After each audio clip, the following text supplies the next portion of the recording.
अस्सलामुअलैकुम बच्चों, कैसे हैं आप सब। उम्मीद करती हूँ खैरियत से होंगे। मैं हूँ आपकी उर्दू की टीचर और ये है आपकी उर्दू की बुक। तो चलिए आज हम अपना वर्क स्टार्ट करते हैं। पेज नंबर 162 पे हमें एक मज़मून दिया गया है, अल्लामा मोहम्मद इकबाल। ये इस चैप्टर में आपको अल्लामा इकबाल की ज़िंदगी के बारे में, उनकी पैदाइश, उनका इंतकाल, वो कहाँ पैदा हुए, उनकी तालीम, हर चीज़ के बारे में बताया गया है। वो एक बड़े शायर थे। उन्होंने पाकिस्तान के लिए बहुत खिदमत की। 9 नवंबर 1877 के सियालकोट में पैदा हुए। बहुत बड़े फ़लसफ़ी और आलिम भी थे। लोग उन्हें अल्लामा इकबाल भी कहते हैं। उनका नाम मोहम्मद इकबाल था।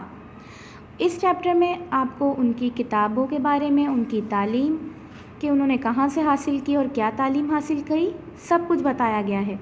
बच्चों, आप लोगों ने इस चैप्टर की बहुत अच्छी तरीके से रीडिंग करनी है और फिर आपको अपनी कॉपीज़ में इस चैप्टर का टाइटल पेज बनाना है और आज मैं आपको इसके सवालात कराऊंगी। तो चलिए अपनी कॉपीज़ खोलिए, सवालात स्टार्ट करते हैं। पहले आप लोगों ने अपनी कॉपी में टाइटल पेज बनाकर फिर अल्लामा मोहम्मद इकबाल हेडिंग डालनी है। उन्वा क्या है, सवाल जवाब। पहला सवाल है हमारे पास, अल्लामा मोहम्मद इकबाल कब और कहाँ पैदा हुए। जवाब में हम लिखेंगे अल्लामा इकबाल 9 नवंबर 1877 को सियालकोट में पैदा हुए। सवाल नंबर 2 है हमारे पास, अल्लामा इकबाल सबसे पहले अपनी किस नज़म की वजह से मशहूर हुए। जवाब में हम लिखेंगे अल्लामा इकबाल अपनी नज़म नाला यतीम की वजह से मशहूर हुए।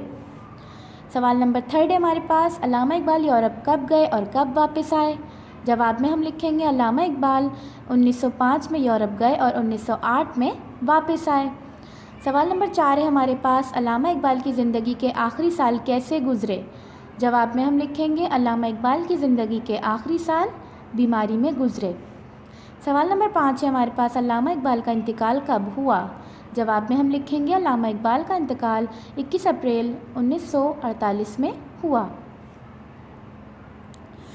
सवाल नंबर 6 हमारे पास, इंतकाल के वक्त अल्लामा इकबाल की उम्र क्या थी।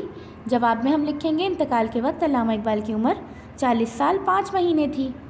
ठीक है, बिल्कुल इसी तरह साफ़ सुथरी राइटिंग में आपने अपनी कॉपीज़ में ये सवाल जवाब करने हैं। उम्मीद करती हूँ मेरा आज का टॉपिक आप लोगों को समझ में आ गया होगा। अगली वीडियो में अगले टॉपिक के साथ हाजिर होंगी। तब तक के लिए अल्लाह हाफिज़।